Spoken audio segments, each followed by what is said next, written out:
So I'm here at the 10,000 Island National Wildlife Refuge in southern Florida, and all around me there's birds all over this wetland. And right now they're pretty much stationary, but as the day goes on they're going to start flying around. And one of the most dynamic ways to capture bird behavior is to take pictures of birds in flight. And if you've never tried it before, you got to give it a try. And really, it's a lot easier than what you think. If you'll follow a set of basic rules, you'll be off to taking great birds in flight photography in no time.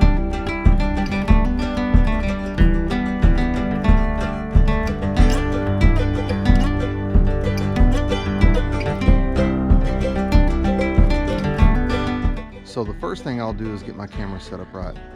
On my lens, which is a 500mm f4 lens, I'm going to set the focusing limiter on. What that does, it allows the lens to only focus from like half range all the way to the end instead of being able to rack through the whole focusing range. And that will save you time as your lens hunts for autofocus.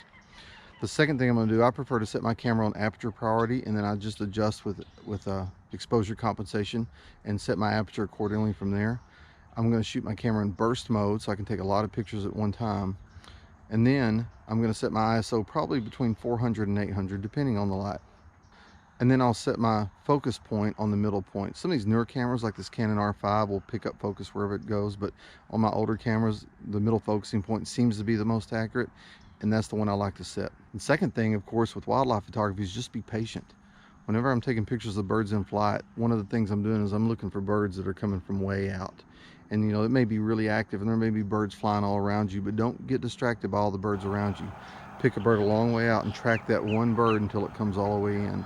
And so what I'll do is as I track that bird as it comes in, when it gets to be in decent photographic range, I'll start taking pictures and really reserve the buffer on my camera before I lay down on the shutter till he gets really close or he starts to land to really get that good action. And that brings me to my last point. Take lots and lots and lots of pictures. You know, bird and flight photography is kind of a hit and miss affair. Sometimes you'll get it right, a lot of times you won't, but you got to just keep taking pictures over and over again. So when I'm out taking pictures, I may have one out of every four that I think are keepers. Some of them I may clip a wing off because I don't have good composition. Others may be a little bit out of focus. Others, the exposure may be a little bit off, but either way, I take lots and lots and lots of pictures. So even though I'm going to throw 3 of them away, that number 4 one may be the keeper.